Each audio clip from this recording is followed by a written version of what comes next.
Venemaa kevadpealetung pidi kõigele lõppu tegema.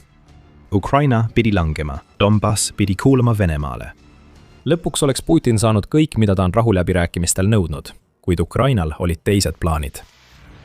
Putini pealetung on läbi, sest Ukraina on teinud Venemaa rindejoonele midagi laastavat. Venemaa üritab, see on alustanud 7000 rünnakut. Aga kõik, mis tal vastu on panna, on täielik katastroof. Venemaa edasiliikumine on nüüd nii aeglane, et Putini lapselapsedki ei ela piisavalt kaua, et näha võitu Ukrainas.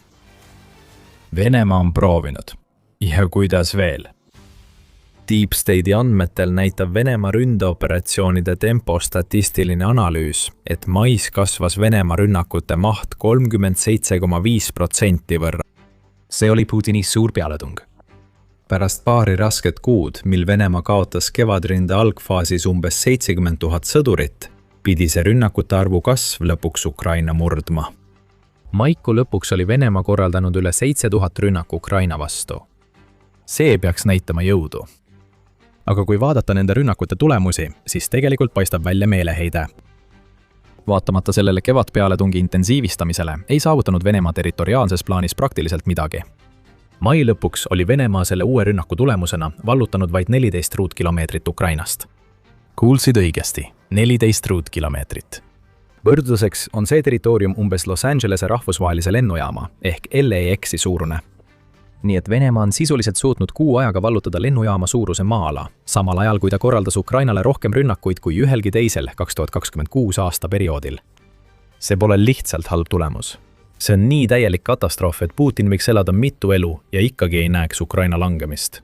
Tema lapselapsedki vaatavad veel, kuidas Vene väed purunevad Ukraina kaitse vastu. Ja varsti teeme arvutused, et näidata teile, kui halvaks olukord Venemaa jaoks on muutunud. Enne seda räägime veel sellest, kui suur läbikukkumine see kõik Venemaa jaoks on. Riigi edasiliikumine on nüüd nii aeglane, et Venemaa on territooriumi hõivamises langenud miinusesse. Ukraina vabastab nüüd rohkem territooriumi, kui Venemaa suudab enda omaks kuulutada. See juhtus juba korra, 2026 aastal, kui aprillis registreeris Venemaa netoterritooriumi kaotuse 116 ruutkilomeetrit. Aga vähemalt oli Venemaal aprillis oma rünnakute tulemusena rohkem okupeeritud territooriumi ette näidata. Vastavalt Euromaidan pressile ja United24 meediale on see, mida me mais nägime, Venemaa vaatenurgast kõigi valede põhjuste tõttu rekordeid purustav. Venemaa pole sellist kuud registreerinud alates Ukraina 2023 aasta vastu pealetungist, mis oli periood, mil Venemaa pandi kaitsepositsioonile. Tollal pandi territooriumi hõivamine tagaplaanile kuni vastu pealetungi lõpuni. Nüüd on territooriumi hõivamine Venemaa prioriteetide nimekirjas esikohal, kuid siiski edeneb see sama aeglases tempos nagu siis, kui ta üldse ei püüdnud rünnata. See pole mitte ainult halb, vaid ka alandav. Suur osa sellest infost pärineb Deep State'ilt, mis on avatud allikatel põhinev sõjandusanalüütik ja annab pidevalt värskendusi olukorra kohta Ukrainas. Telegrami postituses jagas Deep State üksikasju ja lisas oma andmetele väikese täpsustuse. Kuigi tuleb mõista, et turvakaalutlustel näitame Ukraina kaitsejõudude edenemist viivitusega, seetõttu oleme valmis ilma täpsustusteta seda kinnitama. See on esimene kuu viimaste aastate jooksul pärast 2023 aasta vastupealetungi, mil Katsapide poolt okupeeritud territooriumi kasv muutus negatiivseks, teatas Deep State. Katsapid on halvustav väljend, mida kasutatakse Vene sõdurite kirjeldamiseks. Avaldusest selgub, et andmed ei ole veel 100% kinnitatud, kuna tuleb veel mõned päevad Ukraina tegevusi arvesse võtta. Kuid olgem ausad, Putin. Asjad ei hakka sinu sõjaväe jaoks ka lõplikke andmeid nähes palju paremad välja nägema. Need võivad isegi hullemad välja näha, eriti kui Ukraina on mai lõpus veelgi rohkem vasturünnakuid korraldanud. Teise tähelepaneku teeb Euromaidan Press, mis märgib, et praegu Ukrainast tulevad andmed sõltuvad sellest, millist meetodit edasiliikumise mõõtmiseks kasutatakse. Täpsemalt märgitakse, et suur osa rindejoonest on nüüd hall tsoon, kus kummalgi poolel ei ole lõplikku kontrolli. Venemaa on saatnud infiltratsioonirühmi nendesse hallidesse tsoonidesse, et luua kontrolli illusioon. Ja varsti räägime sellest, kuidas see strateegia on neile vastu hakanud töötama. Kui neid infiltreerujaid arvestataks, nõuaks Venemaa endale rohkem territooriumi, kuid neid ei arvestata ega tohikski arvestada. Mõned peidus olevad sõdurid mingis peidukohas ei tähenda veel kontrolli territooriumi üle. See tähendab lihtsalt, et venelased üritavad hallides tsoonides ellu jääda, samal ajal kui Ukraina neid taga ajab. Deep State ei ole ainus analüütik, kes annab aru sellest nukrast olukorrast, mis on Venemaa kevad- ja suverünnak. Sõjauuringute instituudil ehk ISV-l on Putini jaoks sama masendavad uudised oma enda analüüsi põhjal. 28. mai raportis teatas ISW, et Venemaa presidendile näidatakse kaarte, mis kujutavad Venemaa edasitungi tugevalt liialdatult, mis tähendab, et kõik, mida ta näeb, annab tema rünnakust tegelikkusele vastupidise pildi. Jällegi taandub kõik hallidele tsoonidele. Kui kas või üks Vene sõdur suudab end mingis asulas peita, käitub Venemaa nii, nagu oleks asula nende poolt hõivatud. Seda näeme ka numbrites. ISW andmetel suutis Venemaa ajavahemikus jaanuari algusest kuni 26. maini kindlalt hõivata vaid 104 ruutkilomeetrit Ukrainast. Kui jagada see 5-ga, saame ligikaudseks keskmiseks 20,8 ruutkilomeetrit kuus. Sama perioodi jooksul on Vene infiltraatorid suutnud tungida 628 ruutkilomeetri ulatuses Ukrainasse. Kuid jällegi, see ei tähenda kontrolli. See tähendab lihtsalt, et hallides tsoonides on üksikud väeüksused, kes üritavad ellu jääda ja sageli ebaõnnestuvad. Võrdluseks väidab ISW, et Venemaa on suutnud 2025 aasta esimese 5 kuu jooksul hõivata 1619 ruutkilomeetrit Ukrainast. Isegi kui arvestada hallid tsoonid, kuhu sissetungijad on tunginud, on Venemaa 2026 aasta esimese 5 kuu jooksul hõivanud vähem kui poole sellest territooriumist, mida ta hõivas 2025 aastal. Kui need kontrollimatud hallid tsoonid võrrandist välja jätta, siis pole Venemaa pärast 10 000 kaotusi sisuliselt kuhugi jõudnud. Sukeldume nüüd mõningatesse numbritesse sügavamalt. Me ütlesime teile varem, et isegi Putini lapselapsed ei ela piisavalt kaua, et näha Venemaad Ukrainat võitmas selles olukorras. Me ei valetanud. Kui Venemaa jätkab Donbassi piirkonnas praeguse edenemistempoga, vallutades 14 ruutkilomeetrit kuus, kulub aastakümneid, isegi sajandeid, enne kui Venemaa suudab piirkonna täielikult hõivata. Praegu on Venemaal Donetski oblastis veel vallutada 6000 kuni 7000 ruutkilomeetrit, mis on see osa Donbassist, mille Venemaa peab enda omaks kuulutamiseks enne hõivama, kui ta saab käituda nii, nagu piirkond kuuluks talle. Kevadin pealetung keskendub peamiselt sellele piirkonnale ning üle 7000 rünnaku, mille Venemaa mais korraldas, olid nii ebaefektiivsed peamiselt seetõttu, et Putini käsilased seisavad silmitsi Ukraina tugevate kaitserajatistega, mis on rajatud Donetski kindluslinnade vööndisse. Kesktee valides võib öelda, et Venemaal on Donetski oblastis vallutada veel 6500 ruutkilomeetrit. Praeguse edenemistempo juures kuluks Venemaal Donetski vallutamiseks lõpuks 464 kuud. See teeb umbes 38,7 aastat, eeldades, et kogu territoorium, mille Venemaa edaspidi vallutab, asub Donetskis. Olgu, selleks ajaks on Putin tõenäoliselt surnud, kuid tema lapselapsed ja võib-olla isegi tema lapsed elavad piisavalt kaua, et näha ühe väikese Ukraina piirkonna langemist. Me teeme Putini jaoks asja kohe palju hullemaks. Praegu kontrollib Venemaa umbes 20% Ukrainast, Reutersi andmetel. Ukraina ei ole väike riik. Et kogu see ala enda kätte saada, peab Venemaa okupeerima 603 550 ruutkilomeetrit territooriumi. Neil on veel 80% sellest territooriumist vallutamata, mis teeb kokku 482 804 ruutkilomeetrit. Noh, see paistab juba Putini dünastia jaoks halvasti. Kui jagada see arv 14 ruutkilomeetriga kuus, saame tulemuseks 34 488,6 kuud võitlust, et Venemaa saaks kogu Ukraina enda kätte. See teeb 2874 aastat. Mis iganes Putini geenibasseinist selleks ajaks välja on kasvanud, ei pruugi isegi teada, et nad on Putiniga sugulased. Hakkab tunduma, et me näeme pigem universumi soojussurma enne, kui näeme Venemaad saavutamas seda lõplikku võitu Ukrainas, mida Putin nii meeleheitlikult soovib. Olen siin veidi irooniline. Loomulikult on Ukraina sõda muutlik ja see, et mais hõivati 14 ruutkilomeetrit, ei tähenda, et Venemaa hakkabki edaspidi iga kuu ainult nii palju Ukrainast hõivama. On kuid, kus Venemaa hõivab rohkem ja arvestades seda, mida oleme seni 2026 aastal Ukrainas näinud, tuleb ka kuid, kus Venemaa jääb territooriumite lahingus kaotajaks. Ometi peaks Venemaal olema üks maailma tugevamaid armeesid, kuid mais korraldas ta üle 7000 rünnaku ja ohverdas 1500 sõdurit ainult selleks, et vallutada piisavalt maad ühe lennujaama jaoks. Muna, tutvu Putini näoga. Venemaa piinlikkust on kõigil selgelt näha, sest Putini rindejoon variseb ilmselgelt kokku. Aga see toob meid võtmeküsimuseni. Kuidas see juhtus? Väidetav sõjaline suurvõim on muutunud kääbuseks ning lugu sellest, kuidas 14 ruutkilomeetrit oli mais parim, mida Venemaa suutis saavutada, räägib võrdselt nii Venemaa täielikust ebakompetentsusest kui ka Ukraina kaitse surmavusest. Me hakkame mõlemat käsitlema. Aga enne kui me seda teeme, tuletan kiiresti meelde, et te vaatate saadet The Military Show. Kui teile meeldib see, mida näete, ärge unustage kanalit tellida.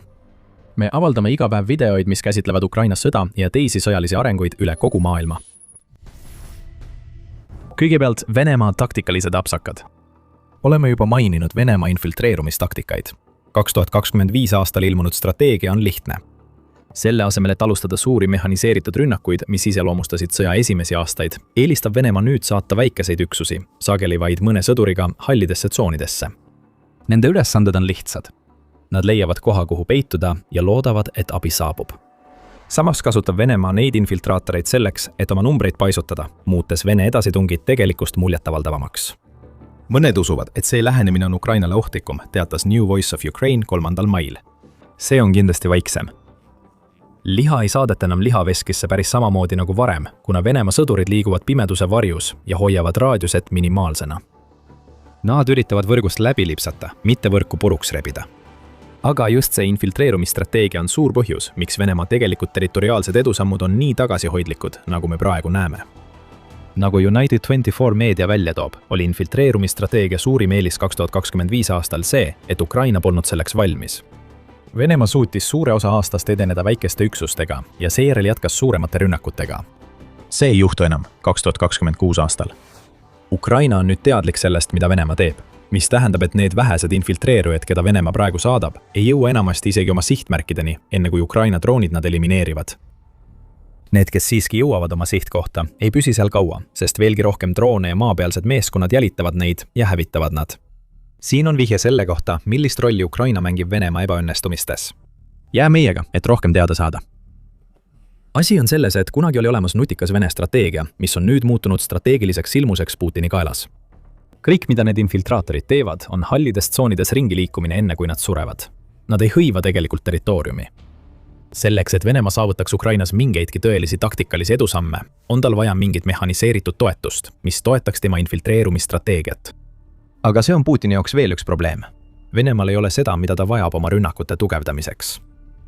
Ainult 14 ruutkilomeetri suuruse edasiliikumise saavutamine, enam kui 7000 rünnaku hinnaga, näitab Venemaa sõjaväe täielikku allakäiku nii taktika kui ka varustuse tasandil. Venemaa näeb seda allakäiku ja üritab meeleheitlikult probleemi lahendada. Kuidas? Sõlmides lepinguid verise Talibaniga. Me arvame, et terroristid aitavad Putinil teha seda, mida ta ise ei suuda. Kuigi kuidas Venemaa ootab, et Taliban tugevdab oma rünnakuid Ukrainas, on igaühe arvata. On märke, et Venemaal on siin plaan. United 24 meedia andmetel on Venemaa teinud Talibanile pakkumise parandada nende valduses olevat nõukogudeaegset tehnikat. See on tehnika, mille Taliban sai enda valdusesse, kui nad mitu aastakümmet tagasi Nõukogude Liidu vastu võitlesid. Nüüd pakub Venemaa selle parandamist ning põhjuseks näib olevat võimalus luua väikerelvade kanal, mis võiks hakata tagasi Venemaale voolama. Kui see on plaan, siis Venemaa ei saa sellest eriti palju kasu. Talibanil on ainult vananenud varustus, nagu T-55 ja T-62 tankid ning mõned vanad helikopterid. Selline varustus on Ukraina droonide jaoks lihtne saak. See ei aita Venemaal oma rünnakute tõhusust parandada. Isegi kui Talibani tankid kuidagi Ukrainasse jõuavad, ei pruugi Vene sõdurid neid kasutada. 28. aprilli raportis väitis Harkivi piirkonnas asuv väljaanne Guarra Media, et Vene üksused selles piirkonnas keelduvad aktiivselt mehhaniseeritud rünnakute läbiviimisest. Nad on hirmul ja neil ongi põhjust olla. Tankiga või soomukiga sõitmine teeb sinust lihtsalt suurema sihtmärgi Ukraina droonidele, nii et jõud, mis peaks sissetungijaid toetama, lihtsalt ei tule appi, isegi kui see on olemas. Rääkides elavjõust, siis see on veel üks tegur Venemaa masendavas soorituses mais. Oma raportis Venemaa täielikust läbikukkumisest Ukraina kaitse nõrgestamisel mais. Ütleb Euromaidan Press, et osa Putini probleemist seisneb selles, et Venemaal on raskusi piisava arvu sõdurite värbamisega, et suurenenud rünnakutempo juures oleks piisavalt liha, millega Ukrainat kurnata. Ukraina sõjavägi kurnab Venemaa tööjõudu kiiremini, kui Putin suudab seda asendada, ja see on probleem, millega Venemaa on silmitsi seisnud praktiliselt igal 2026 aasta kuul siiani. United 24 teatas 1. aprillil, et Venemaal õnnestus aasta esimeses kvartalis värvata vaid 22% seatud eesmärgist, mis tähendab 3% puudujääki. See olukord ei parane ning see on viinud selleni, et Venemaa otsib võimalikke lahendusi igalt poolt. Välismaiseid palgasõdureid palgatakse, sest liiga paljud venelased on taipanud, et leping Venemaa eest Ukrainas võidelda tähendab ühesuunalist reisi. Raadio Vaba Euroopa Raadio Vabaduse andmetel on Venemaa sõjavägi isegi kasutanud trikke, et panna tänavatel purjus inimesi Venemaal lepingutel alla kirjutama. Need purjus rumalad ärkavad üles suure peavaluga ja imestavad, miks nad istuvad sõjaväe värbamiskontorites, oodates transporti kasarmutesse. Venemaa numbrid hakkavad halvaks muutuma. Kuid kogu selle asja tegelik probleem ja Venemaa aeglase edenemise suur põhjus peitub sõdurite kvaliteedis, keda nad värbavad.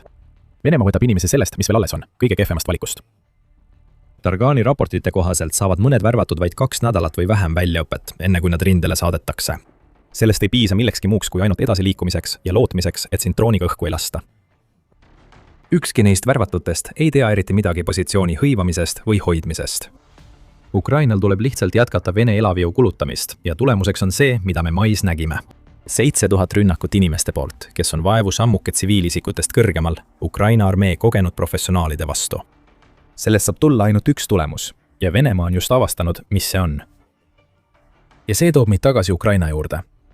Põhjus, miks Venemaal on raske oma ridu täiendada, on see, et Ukraina tapab neid pöörase kiirusega. Me puudutasime seda juba varem.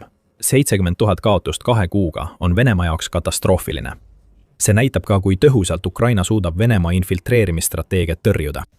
Mis puudutab seda, kuidas Ukraina seda teeb, siis vastus peitub tapatsoonides. Need muutuvad järjest suuremaks. Ja see tähendab, et hallid tsoonid, kus Vene sõdurid varem said varjuda, et toetada oma riigi liialdatud edenemisväiteid, on nüüd ohtlikumad kui kunagi varem. Ukraina FPV droonid olid juba tapjad. Nüüd on neil lisaks tõhususele ka pikem tegevusraadius. 2. juuni raportis avaldas Forbes, et Ukrainal on nüüd FPV droon, mis suudab tabada sihtmärke, mis asuvad 102 kilomeetrit rindejoonest tagapool. Mõtle, mida see tähendab Venemaa infiltraatorite jaoks. Ukraina saab nüüd saata droone inimesi ja tanke jahtima sügavale hallidesse tsoonidesse, ilma et oleks vaja emalaeva selleks kasutada. Mehhaniseeritud rünnaku vähingi märk saab hetkega maha surutud.